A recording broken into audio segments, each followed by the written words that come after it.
হাদিস 1291। আনাস ইবনে মালিক রাদিয়াল্লাহু তাআলা আনহু থেকে বর্ণিত যে রাসূলুল্লাহ সাল্লাল্লাহু আলাইহি ওয়াসাল্লাম বলেছেন, মৃত বান্দাকে যখন তার কবরে রাখা হয় এবং তার সাথী এতটুকু মাত্র দূরে যায় যে সে মৃত ব্যক্তি তখনও তাদের জুতার আওয়াজ শুনতে পায়, এ সময় দুজন ফেরেশতা তার কাছে এসে তাকে বসান এবং তারা বলেন, এই ব্যক্তি অর্থাৎ মুহাম্মদ সাল্লাল্লাহু আলাইহি ওয়াসাল্লাম সম্পর্কে তুমি কি বলতে?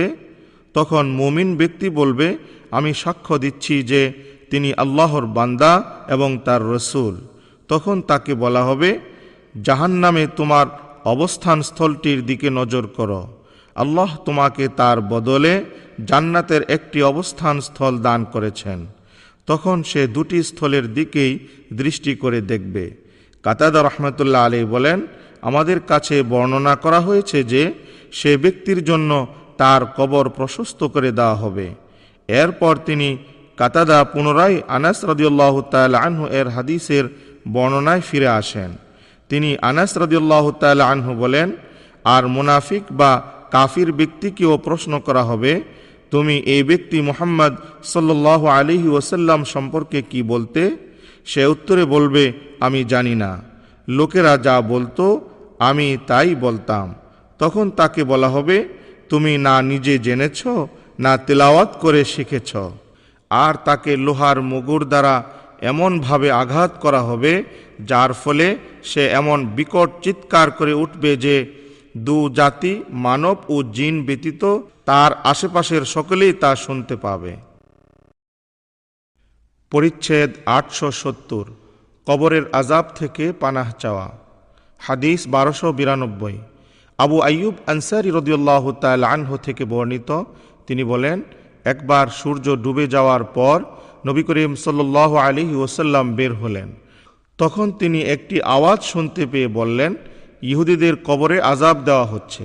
এটা আযাব দেওয়ার বা আযাবের ফেরেশতাগণের বা ইহুদিদের আওয়াজ। ইমাম বুখারী রহমতুল্লাহ আলাইহি বলেন, নজর রহমতুল্লাহ আলাইহি আবু আইয়ুব আনসারী রাদিয়াল্লাহু তাআলা আনহু সূত্রে নবী করিম সাল্লাল্লাহু আলাইহি ওয়াসাল্লাম থেকে অনুরূপ বলেছেন। হাদিস 1293। বিনতে খালিদ ইবনে সাইদ ইবনে আস রাদিয়াল্লাহু তাআলা আনহু থেকে বর্ণিত, তিনি নবী করিম সাল্লাল্লাহু আলাইহি ওয়াসাল্লামকে কবর আযাব থেকে পানাহ চাইতে শুনেছেন। হাদিস 1294।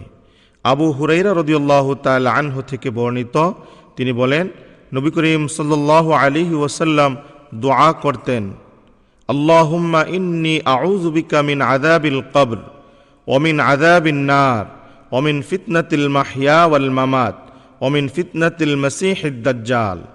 ইয়া আল্লাহ, আমি আপনার সমীপে পানাহ চাচ্ছি কবর আযাব থেকে, জাহান্নামের আযাব থেকে, জীবন ও মরণের ফিতনা থেকে এবং মাসীহ দাজ্জালের ফিতনা থেকে।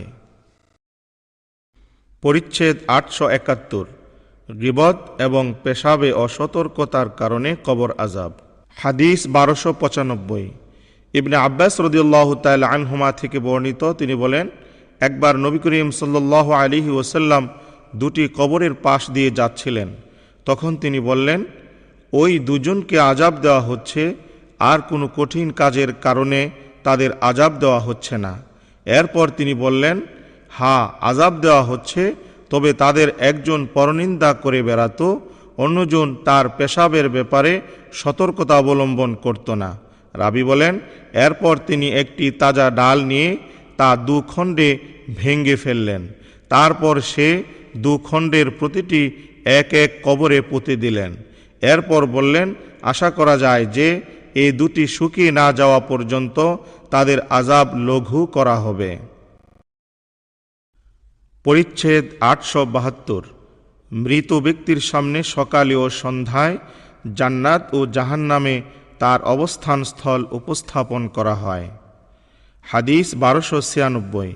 আব্দুল্লাহ ইবনে ওমর রাদিয়াল্লাহু তাআলা আনহুমা থেকে বর্ণিত যে রাসূলুল্লাহ সাল্লাল্লাহু আলাইহি ওয়াসাল্লাম বলেছেন, তোমাদের কেউ মারা গেলে অবশ্যই তার সামনে সকাল ও সন্ধ্যায় তার অবস্থান স্থল উপস্থাপন করা হয়।